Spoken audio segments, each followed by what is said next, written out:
स्वामी श्री दयानंद जी महाराज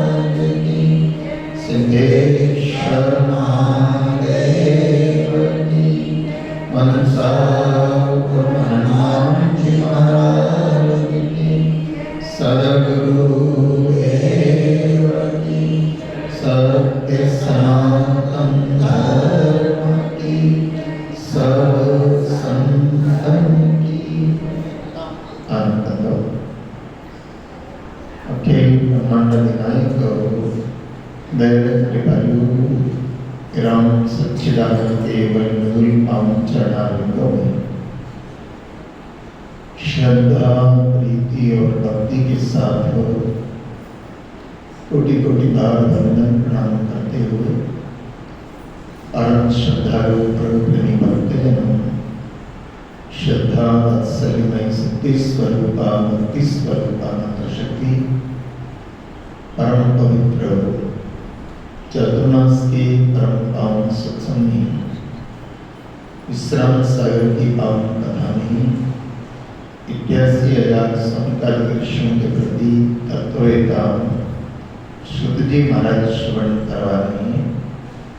बाबा रघुनाथ दास जी महाराज अपने शिष्यों को श्रवण करवा रहे हैं और धर्म के चरण के विषय में श्रवण करवा रहे हैं। 3 चरणों के विषय में आपने श्रवण किया। पहला चरण सत्य, दूसरा चरण दया, तीसरा चरण तपस्या और चौथा चरण दान। तो 3 चरणों के विषय में आपने श्रवण किया। दान की खूब महिमा आपने श्रवण की, सत्य की खूब महिमा आपने श्रवण की और दया की भी आपने खूब महिमा श्रवण की। जो तृतीय चरण है, दान तो कलयुग में बताया गया, लेकिन तृतीय चरण है तपश्चर्या। हमारा जीवन तपमय होना चाहिए और शरीर का तप क्या है, हम विकारों से रहित रहें। इंद्रियों का तप क्या है, आंखों का तप यह है कि हमें जो देखना चाहिए वही देखें और जो नहीं देखना चाहिए वो नहीं देखें। जबान का तप क्या है, हमें अच्छा बोलना चाहिए वही बोलें, जो नहीं बोलना चाहिए वो न बोलें। ये ध्यान रखने का नाम ही क्या है, तप है। और संयम को भी आप तब कह सकते हो।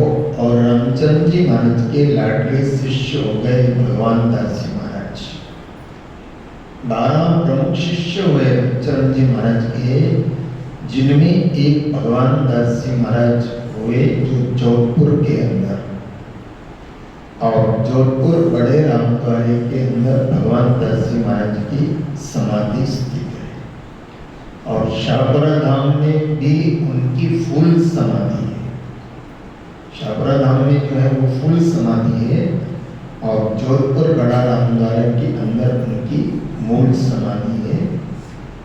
और बड़े अद्भुत महापुरुष हो गए जिनको कि रामचंद्र जी महाराज ने भजनी की उपमा प्रदान की। जैसे रामचंद्र जी महाराज के जो पहले गादीपति हुए रामचंद्र जी महाराज, उनको विकराग की उपाधि दी गई।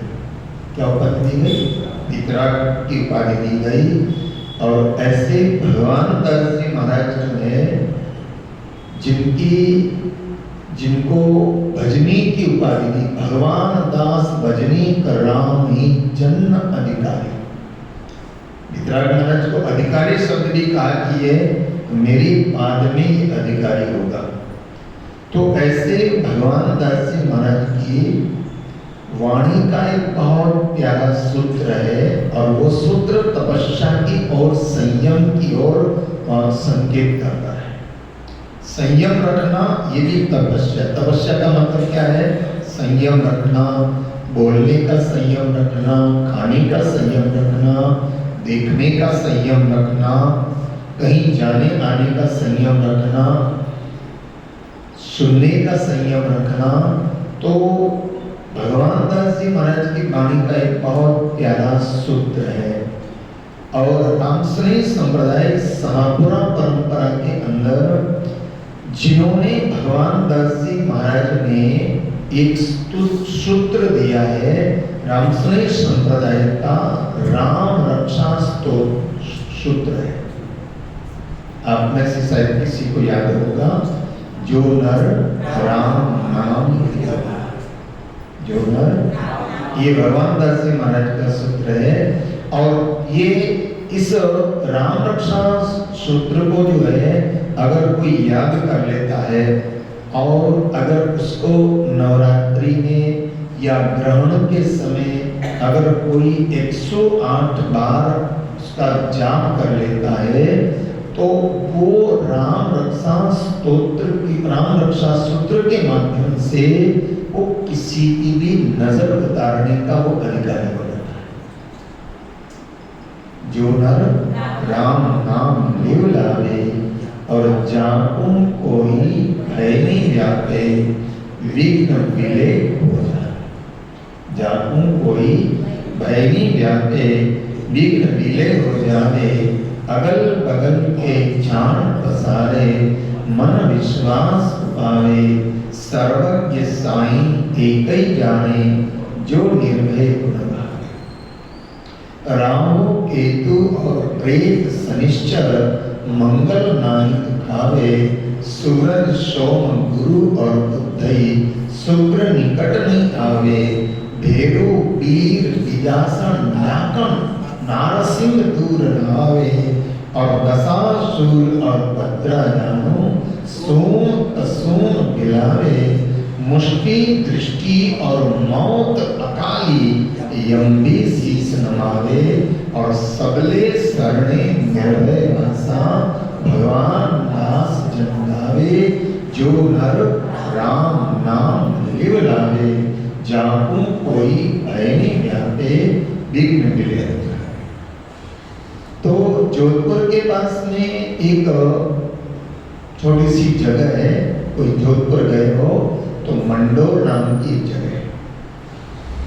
जोधपुर में आ गए अब तो, जैसे बड़ौदा में सारे आसपास के गांव सब आ गए, ऐसे जो है वहाँ मंडोर, और मंडोर का गार्डन बड़ा फेमस, और उस मंडोर का एक पुराना किला, और उस किले के अंदर एक ठाकुर मर गया, नारसिंह नाम का, वहां का राजा रहा होगा, ठाकुर रहा होगा, वो मृत्यु को प्राप्त हो गया, अकाल मृत्यु मरा होगा, तो वो जिंद बन गया। उस किले में क्या बन गया?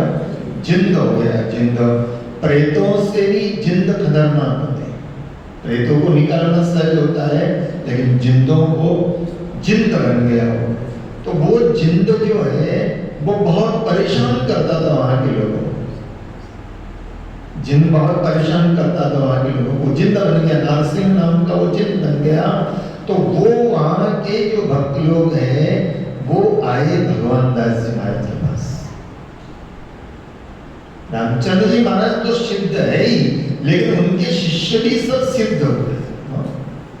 ये शिष्य तुलराम जी महाराज जैसे महापुरुष सिद्ध हुए, वितराग महाराज जैसे सिद्ध हुए, ऐसे राम सेवक जी महाराज सिद्ध हुए, राम प्रताप जी महाराज सवाई माधोपुर वो सिद्ध हुए, तुलसीदास जी महाराज कानपुर के वो सिद्ध हुए, कोटा के अंदर चेतन दास जी महाराज हुए वो सिद्ध हुए।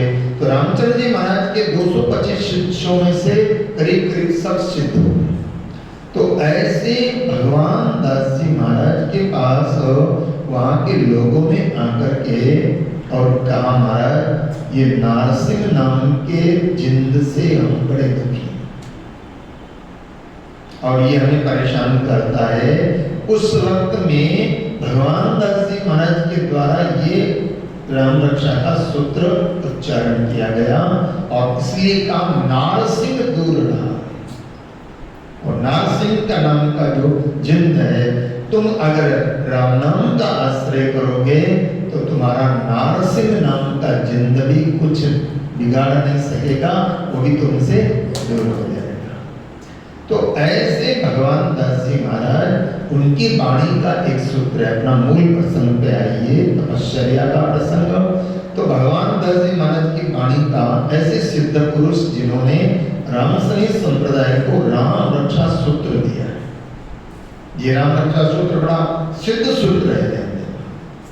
जैसे वो विश्वामित्र जी के द्वारा, बुद्ध कौशिक ऋषि के द्वारा रचा गया राम रक्षा स्तोत्र सिद्ध है ना, ऐसे रामसनी संप्रदाय का ये राम रक्षा सूत्र जो है बड़ा सिद्ध, बहुत छोटा, इतना ही है। लेकिन अगर आपने ग्रहण के समय में शुद्ध आसन पर बैठ करके और 108 बार उसका पाठ कर लिया, नवरात्रि चल रही है, आप उसका अगर आपने 108 बार रटन कर लिया तो वो आप 108 बार से वो सिद्ध हो जाता है। लेकिन हर एक के ऊपर जब पात्र हो उसके ऊपर उसका करना चाहिए, शुद्ध अवस्था में और उसके ऊपर उसका प्रयोग नहीं करना चाहिए। तो ऐसा ही राम रक्षा सूत्र जो है रचने वाले भगवान दास जी महाराज ने अपनी वाणी में तपस्या के ऊपर बहुत प्यारा एक सूत्र दिया। और वो सूत्र क्या दिया? बोले हमारे को तपमय जीवन होना चाहिए, संयममय जीवन होना चाहिए, तपमय जीवन होना चाहिए। तो किस किस के लिए तप होना चाहिए? बोले संयम किस किस के लिए होना चाहिए? बोले संयम तन मन राखी। किसको तपस्या में लगाओ, किसको संयम में लगाओ? बोले तन का संयम, तन का संयम हो। कई बार ऐसा होता है कि हमारा तन इतना शांत हो जाता है, और तन के अशांत होने का मूल कारण है मन का अशांत होना। आप देखेंगे कई लोगों को, आप देखेंगे उसकी वो व्यक्ति शांत है, अशांत है, इसकी पहचान अगर आप करना हो ना, तो अशांत व्यक्ति 5 मिनट भी शरीर को स्थिर करके नहीं बैठ पाता है। देखना, अशांत व्यक्ति 5 मिनट भी शरीर को स्थिर करके नहीं बैठ पाता है। क्या करेगा? और कुछ नहीं करेगा तो कुर्सी पर बैठा हुआ है तो टांगे हिलाएगा, नीचे बैठा हुआ है तो कभी ये घोड़े को उठाएगा, कभी इस घोड़े को उठाएगा। 5 मिनट भी शांत नहीं बैठ पाएगा। और इसलिए कहा गया है कि आप अगर तन को स्थिर करोगे तो आपका मन स्थिर होगा, और मन स्थिर होगा तो आपके प्राण स्थिर होंगे, और प्राण अगर स्थिर होगा तो आपका ध्यान के अंदर मन लगेगा। इसलिए रामचंद्र जी महाराज ने साधना के क्षेत्र में एक बड़ा प्यारा सूत्र दिया है। बोले पद्मासन निश्चल मन किया। क्या लिखा? पद्मासन निश्चल मन किया, और नासा नीरद धार धर लिया, श्वास उशासन द्रवण लगाई, और आरत करके प्रेरणा जगाई। ये भजन की पद्धति रामचंद्र जी महाराज ने जो दी है। बोले पहले अपने शरीर को आप स्थिर करने का प्रयास करो। कई लोगों को आप देखो कि बैठे हैं, लेकिन कभी यूं साड़ी करेंगे, कभी ये कपड़ा यूं करेंगे, कभी इधर उठाएंगे, कभी उधर उठाएंगे, स्थिर बैठ नहीं पाएंगे। शरीर स्थिर नहीं बैठ पाएगा। कभी कभी क्या होगा, ये सारे अस्थिर, जैसे जमीन पर बैठे हैं तो कई लोगों की आदत होती है कि नाखूनों से और कुछ नहीं तो जमीन को ही खो देंगे। बोलो ना, बैठे बैठे जमीन को खोदते रहेंगे। मैंने एक बार देखा है ऐसे व्यक्ति को, मेरे पास कथा में बैठ गया। अब वो फूल मालाएं जो थी ना, उन मालाओं को बैठा है, कथा सुन रहा है, लेकिन वो मालाओं को बैठा बैठा फूलों को तोड़ तोड़ के कचरा कर दिया। बैठा बैठा फूलों को तोड़ डाला, कचरा कर दिया। तो ये क्या है? ये सब हमारे अशांत होने के चिन्ह। और इसलिए कहा गया है कि पहले क्या करो? तपस्या का मतलब कोई बहुत भूखे मारने से नहीं है। पहले आप शुरुआत करो अपने तन को स्थिर करने का। हाँ? और तन को अगर स्थिर करेंगे तो क्या होगा, कैसे स्थिर होगा? इसलिए हमारी योग सूत्र, योग प्रणाली के अंदर पतंजलि ने जो सूत्र दिया है कि अगर आपको बैठना है तो आप अभ्यास करिए पद्मासन का। पद्मासन में क्या होगा, फिर आपकी टांगे ऊपर नीचे नहीं होगा, बराबर। लेकिन कोई कहे महाराज पद्मासन तो बड़ा मुश्किल है, तो फिर बताया, बोले शुरुआत करो आप सुखासन से। आप जिस आसन में सब लोग बैठे हो ना, इस आसन का नाम क्या है? सुखपूर्वक। पद्मासन में तो आपको थोड़ा करना पड़ेगा मेहनत, लेकिन पद्मासन प्रत्येक व्यक्ति लगा नहीं पाता है। और पद्मासन अगर लगा भी लिया ना, तो अगर आपको अभ्यास नहीं है तो मुश्किल है कि आप 10 मिनट भी पद्मासन से नहीं बैठ पाओगे। अगर अभ्यास है तो घंटों बैठ सकते हैं, घंटों बैठे रह सकते हैं। मेरे गुरुदेव, मेरे दीक्षा गुरुदेव, मुझे दीक्षा प्रदान करने वाले मेरे गुरुदेव रंगराम जी महाराज, जिनका जिक्र मैंने कई बार किया है। वहाँ फोटो लगा हुआ है, बड़ी दाढ़ी वाले, बड़ी दर्शनीय मूर्ति, लेकिन पास में जाओ तो लगे कि हाँ बड़ा तेज। और उनके सामने जो है ना, बड़े बड़े लोग जाने से डरते थे। बड़े बड़े लोग जाने से एक बार एक बहुत अच्छे संत ने भी कहा, बोले आप उनके शिष्य हो? ने कहा, बोले उनके पास जाते हैं तो डर लगता है, बोलने की हिम्मत नहीं होती है, क्योंकि तपबल ध्यान देना, इतना तपबल था। 108 साल की उम्र तक। और मैंने उनके चरणों में जो रहा, मैंने देखा कि वो बताते थे, कभी कभी कृपा के मूड में आ जाते थे, बात करते थे। 12 साल की उम्र से, किसे नहीं, 12 साल के थे तब से उन्होंने मिर्ची का त्याग किया। और 12 साल की उम्र से एक टाइम भोजन, 24 घंटे में मात्र एक बार, 12 बजे करीब प्रसादी लेते थे। उसके बाद शाम को कुछ नहीं, दूध नहीं, चाय नहीं, ठीक है कभी कभार कोई दूध वगैरह कोई ले आया तो ले लिया, बाकी तो ऐसा तपमय जीवन।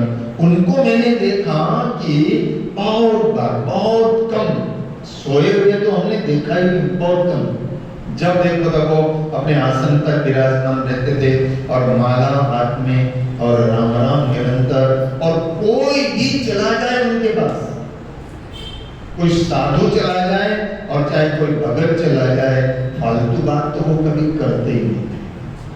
संत भी कोई जाता था, हमने देखा हमारे कई संत जब दर्शन करने जाते थे, उनका प्रणाम करने जाते थे। कोई संत भी अगर चला गया तो चर्चा जब भी करना है, उन्होंने कबीर की उस वाणी को सार्थक किया कि जब बोले तब हरि कथा, जब बोले तब हरि कथा। हर तो किसी से बात करते हैं सत्संग के अलावा, वाणी जी के अलावा।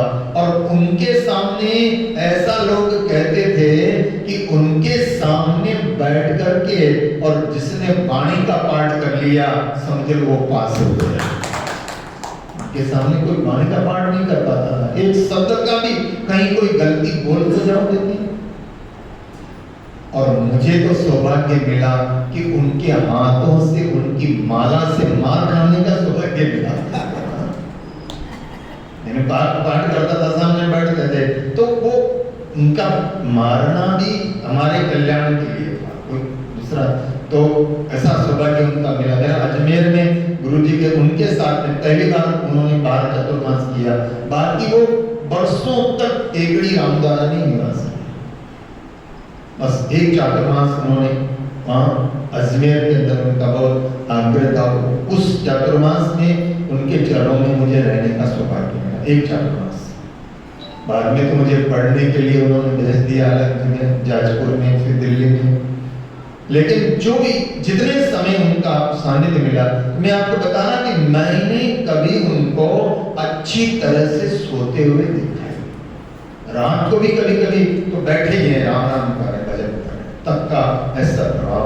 तो मैं आपसे कह रहा था कि तब किसका पहला, तब किसका तन का। तो भगवान दास जी महाराज की वाणी का सूत्र है कि संयम तन, तन का संयम, तन का तप, तपमय जीवन धर्म का ये तीसरा चरण है। हमारा जीवन तपमय होना चाहिए, हमारा जीवन जो है संयममय होना चाहिए। और आज इतनी बीमारियां जो शरीरों में लोगों की फैल रही,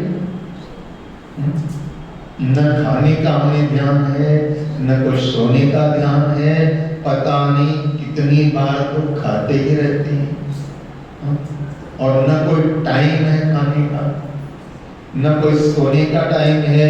और सोने का ऐसा कहा गया है कि समय पर व्यक्ति को खाना चाहिए, समय पर व्यक्ति को सोना चाहिए, और समय पर व्यक्ति को उठ भी जाना चाहिए। हाँ? ये सारे तप है, ध्यान देना। तप का मतलब कोई आप अग्नि में अग्नि लगा करके बैठो, उसी का नाम तप नहीं है। आप जो संयमित जीवन जीते हो, हमारे को संकेत मिलते हैं, वो संकेतों का मतलब ही है कि हम तप में जीवन जिए। देखो, समझो आप अच्छे समझ में आ जाएगी कि आप अगर भोजन कर रहे हो और भोजन कर रहे हो और खाते खाते आपको अंदर से डकार आ जाए, उसका मतलब क्या है? बोलो ना, भर गया है। अब अंदर से टेलीफोन आ गया है कि अब माल की सप्लाई, लेकिन फिर भी गोडाउन में डालते जाओ, क्या होगा? बोलो ना, फिर अजीर्ण होगा, फिर तबियत खराब होगी, फिर सारा गड़बड़ हो जाएगा। तो कहने का मतलब ये है कि हमारा तन का संयम नहीं, हमारा तन का संयम नहीं, तन। इसलिए भगवान दास जी महाराज ने पहला सूत्र दिया, संयम तन। बोले तन का संयम रखो, तन का तप रखो, खाने का, पीने का, देखने का, बोलने का। हाँ? बोलने का भी आप ध्यान रखो, किसको क्या बोलना है, किसी को क्या नहीं बोलना है, ये भी तप है। जानते हैं, किसको क्या बोलना है, किसी को क्या नहीं बोलना, ये भी क्या है? तप में हमारा जीवन बना रहे। तो भगवान दास जी महाराज ने इशारा क्या किया? संयम तन, और दूसरा क्या कहा? मन। दूसरा संयम किसका रखना है? मन का संयम रखना है। और मन का संयम कैसे? रामचंद्र जी महाराज की वाणी के अंदर 5 ग्रंथ है, 5 ग्रंथ है ना, जो मुख्य रूप से पाठ किया जाता है, जिसको गुरु महिमा, नाम प्रताप, चिंतामणि, शब्द प्रकाश, और 5वां है मन खंडन। क्या नाम उसका? मन खंडन। और मन खंडन नाम का जो ग्रंथ है, उसमें मन को कैसे संयम में रखे ये बताया गया। मन तो कहेगा, अब डॉक्टर ने मना किया है कि खांसी है, बोलो ना, डॉक्टर ने मना किया है, खांसी है आपको, इसलिए आपको अचार, अचार नहीं खाना है। डॉक्टर ने कहा है खांसी है आपको, आपको दही नहीं खाना है, लेकिन मन कहता है थोड़ा सा खा लो। कौन कहता? अंदर से मन ही तो कह रहा ना, थोड़ा सा खा लो, क्या फर्क पड़ना है।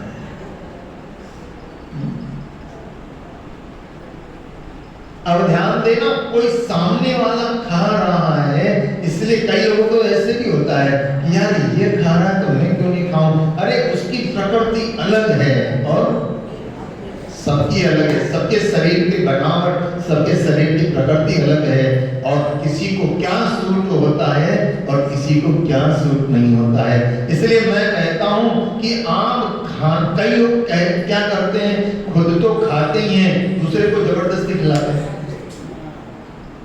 इसलिए मैं बार बार कहता हूं कि आपको आग्रह रखना चाहिए, लेकिन दुराग्रह,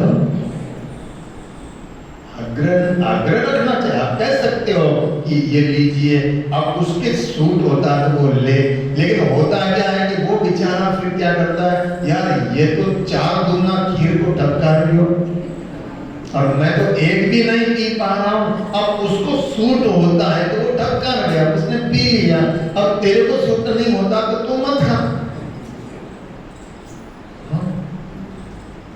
लेकिन होता है क्या, फिर हमारा मन जो है ना, बोलो, तो वो मन खंडन नाम का जो ग्रंथ है, उस ग्रंथ का नाम ही मन खंडन है कि जब मन खाटा मीठा चाहे। बड़ा प्यारा सूत्र है स्वामी जी के मन खंडन के अंदर कि जब मन खाटा मीठा चाहे, मन कहता है खा ले, लेकिन मन के कहने से खा तो शरीर ने लिया, जवान ने स्वाद भी ले लिया। स्वाद किसने लिया? सिर्फ जवान ने लिया ना, जवान ने स्वाद ले लिया, लेकिन भुगतना किसको पड़ेगा? शरीर को भुगतना पड़ेगा। अब डायबिटीज है और कोई गुलाब जामुन खा रहा है, अब उसको तो सूट करता है, लेकिन डायबिटीज वाला खा जाए 5-7 गुलाब जामुन तो बोलो ना, बीपी वाला बढ़िया चकाचक चूरमा खा जाए तो, घी खा गया तो फिर क्या होगा? बोलो ना। मन में तो कहां खा ले और जवान ने स्वाद ले लिया, लेकिन भुगतना किसको पड़ता है? शरीर को भुगतना पड़ता है ना। इसलिए भगवान दास जी महाराज ने कहा, तन का तो संयम रखो ही चाहिए, लेकिन साथ में मन का संयम, तन मन राखिए। ये तपस्या है, इसको तप कहा है। संयम तन मन राखिए, और फिर कहा संयम इंद्रिय। फिर तीसरा संयम किसका? इंद्रियों का संयम। क्या देखना चाहिए, क्या नहीं देखना चाहिए, ये हमारी आंखों का संयम। क्या खाना चाहिए, क्या नहीं खाना चाहिए, ये जबान का संयम है। क्या सुनना चाहिए, क्या नहीं सुनना चाहिए, ये कानों का संयम है।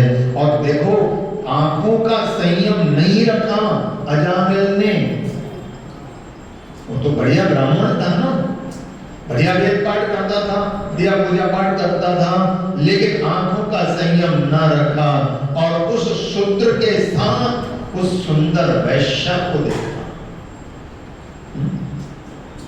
किसका संयम बिगड़ा?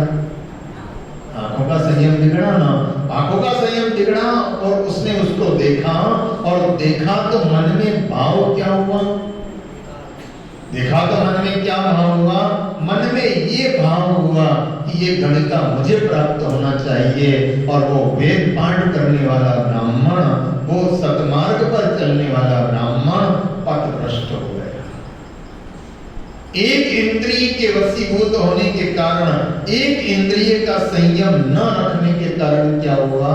वो अजामिल ब्राह्मण पथभ्रष्ट हो गया, और पथभ्रष्ट हुआ तो ऐसा पथभ्रष्ट हुआ कि ब्राह्मण के कर्ण तो छूट गए, लेकिन बकरियों को खरीद करके और कसाईयों को देना शुरू कर दिया।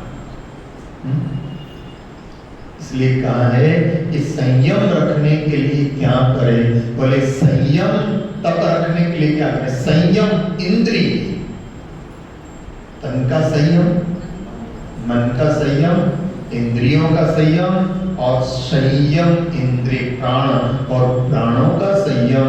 और आखिर के अंदर भगवान दास जी महाराज ने कह दिया कि अगर परमात्मा से भी मिलना है तो उसमें भी संयम। क्या बोले? संयम से साईं मिले। साईं मतलब संयम से साईं मिले और कहे दास। संयम से साईं मिले कहे दास।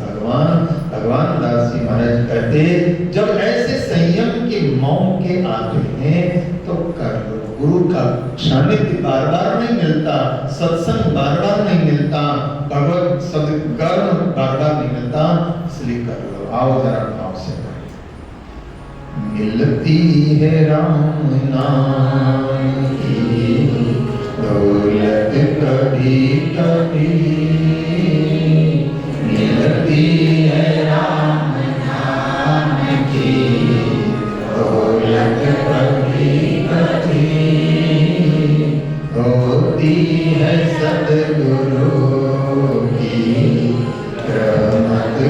कभी कभी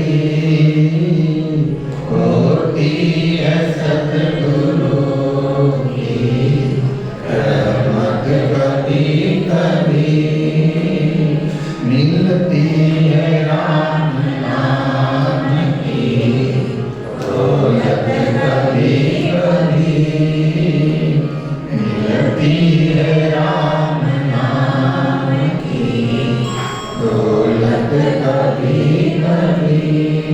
सौदा सच्चा यही है जब राम नाम को, सौदा सच्चा यही है जब राम नाम को, सत्संग में जा तुम प्यारे सुबह शाम को,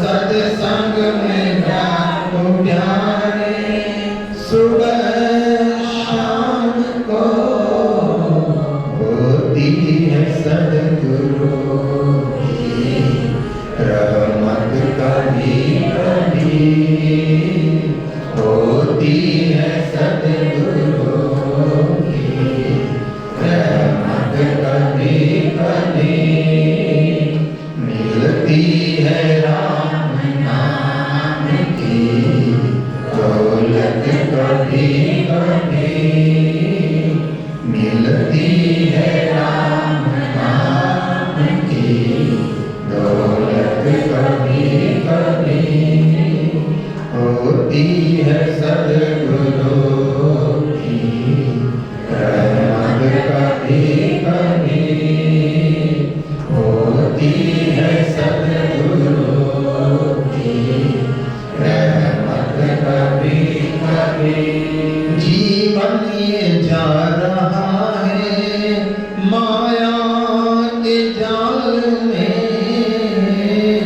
जीवन ये जा रहा है माया के जाल में, मनवा फंसा है तेरा इस मुल्क माल में, मनवा फंसा है तेरा इस मुल्क माल में, सत्संग में जाने के लिए फुर्सत कभी कभी, सत्संग में जाने के लिए फुर्सत कभी कभी मिलती है राम नाम की दौलत, कभी कभी मिलती है राम नाम की दौलत, कभी कभी होती है सद्गुरु की रहमत, कभी कभी होती है सद्गुरु की रहमत, कभी कभी।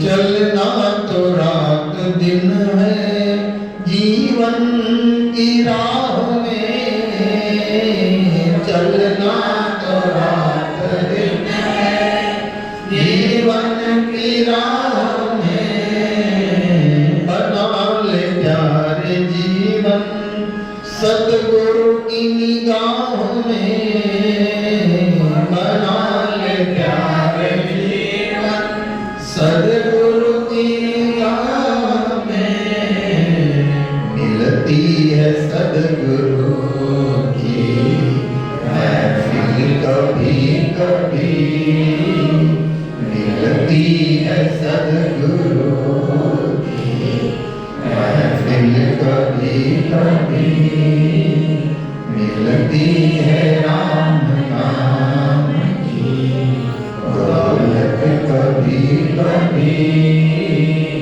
मिलती है राम नाम की दौलत, कभी कभी होती है सद्गुरु की रहमत, कभी कभी होती है सद्गुरु की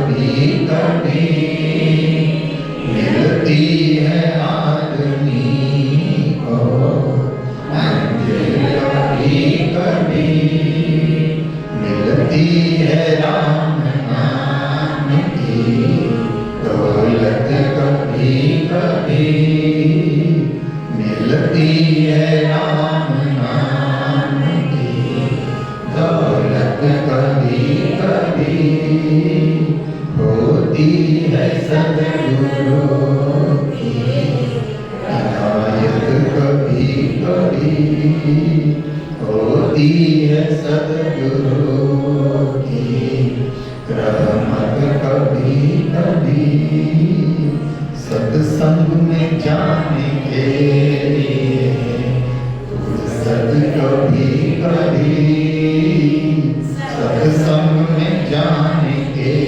लिए फुर्सत, कभी कभी मिलती है राम नाम की दौलत, कभी कभी मिलती है राम नाम की दौलत, कभी कभी मिलती है राम नाम की दौलत, कभी कभी। तो स्वामी जी महाराज ने जो सूत्र दिया है कि संयम तन मन राखी। तन का संयम खाने में, पीने में, बोलने में, चलने में। तो अगर तन का संयम रहेगा तो ध्यान देना आपका शरीर ठीक रहेगा। ठीक है, उचित खाना, क्या उचित भोजन, पौष्टिक भोजन। अब आजकल क्या है, ये जो चल पड़ा है ना फास्ट फूड, बोलो ना, पेट तो भर जाता है लेकिन पौष्टिकता। आज के छोटे छोटे बच्चों को मैंने देखा, माँ बाप शिकायत करते हैं कि महाराज ये ना तो दूध पीता है और ना हरी सब्जियां खाता है। क्या चाहिए उसको? पिज्जा चाहिए, बर्गर चाहिए, वो चाहिए, वो चाहिए। पेट तो भर जाता है लेकिन पौष्टिकता नहीं है। और इसलिए आप देखो कि छोटे छोटे बच्चों को शिकायत आ जाती है, बोले इसकी हड्डियां कमजोर है, इसके हीमोग्लोबिन बहुत कम है। छोटे बच्चों को देखा हो, बोले हीमोग्लोबिन कम हो गया, इसकी हड्डियां कमजोर हो गई। कारण क्या है? क्या कारण ये है कि हमारे को तन का संयम। हमारे छोटे राम जी को भी कुछ जो सब्जियां पसंद नहीं होती, ये कहते मैं नहीं खाऊंगा, तो मैं जबरदस्ती कहना ये तो खाना ही पड़ेगा। मैं छोटे राम जी को पूछा है कि मैं करेला नहीं खाऊंगा, मैंने कहा मैं तुझे करेला खिलाऊंगा, थोड़ा ही खाओ। लेकिन एक बात ध्यान रखना, खाना सब चाहिए थोड़ा थोड़ा, लेकिन सब चीज लिमिट है। तो संयम, तन का संयम और मन का संयम, इंद्रियों का संयम, प्राणों का संयम, और ये सब संयम से हम चलेंगे तो संयम से कौन मिलेगा? तो ये तप जो है ये धर्म का, ध्यान देना, ये तप भी धर्म का एक अंग है, भाग है। आप ठीक से खाते हैं, पीते हैं, ठीक से रहते हैं तो ये समझना तो भी आप धर्म का पालन कर रहे हो। आप शरीर को स्वस्थ रखते हो तो ये भी धर्म का पालन है, ध्यान देना। अब खा करके शरीर को बढ़ा लिया, बीमारियां पकड़ ली, तो ना तो तुम मंदिर जा सकते हो, ना तुम सत्संग जा सकते हो, ना तुम भजन कर सकते हो। आलस में क्या करोगे? फिर भजन भी नहीं होगा, संयम भी नहीं होगा, सत्संग भी नहीं होगा, उपासना भी नहीं होगी। तो तन का संयम, फिर मन का संयम, मन उल्टी सीधे चिंतन करे, उसको रोके। मन तो कहेगा ये कर ले, ये कर ले, ये कर ले, लेकिन क्या करना है, क्या नहीं करना है। और उसके लिए अगर आप चाहे तो रामचंद्र जी महाराज का मन खंडन ग्रंथ पढ़ो, देखो कितना सुंदर चिंतन है मन खंडन में बड़ा सुंदर चिंतन है मन को रोकने का। और आखिरी शब्द मन खंडन का है कि मन को मार मरेगा कोई तो परम धाम में वासा। मन को मार मरेगा कोई और परम धाम में वासा होई। और मन के मारे जो नर मरे तो 184 कठोर। मन के मारे जो नर मरे तो 184 घटवो धरे। और मन को मार मरेगा कोई और परम धाम में वासा होई।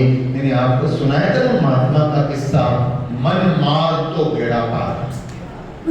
उस करके बड़े प्यारे संत थे, उनको नाम से कोई नहीं जानते थे। मैंने सुनाया था ना आपको किस्सा, उनको नाम से कोई नहीं जानते थे, बस उनको क्या नाम था? बोले कौन से स्वामी जी? बोले मन मार बेड़ा पार। का नाम तो पता नहीं, कोई रखा होगा नाम तो कोई, लेकिन पूरे पुष्कर में उनको लोग जानते थे मन मार बेड़ा पार।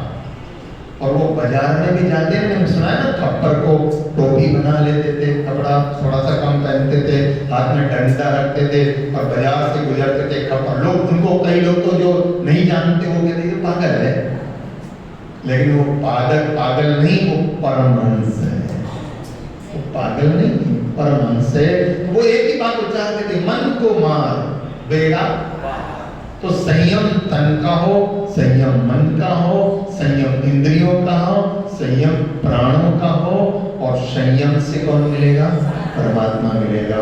तो यहाँ एक बहुत सुंदर बहुला गाय की जो एक चर्चा आएगी कि उसको कैसे उसने अपने प्राणों पर, कैसे उसने अपने वचन पर पालन करते हुए, वचन का पालन करते हुए, वो गौ होते हुए भी कैसे वचन का पालन करते हुए जो है उसने अपने धर्म का पालन किया, वो चर्चा कल के सत्संग में आपके समक्ष रखने का प्रयास करेंगे।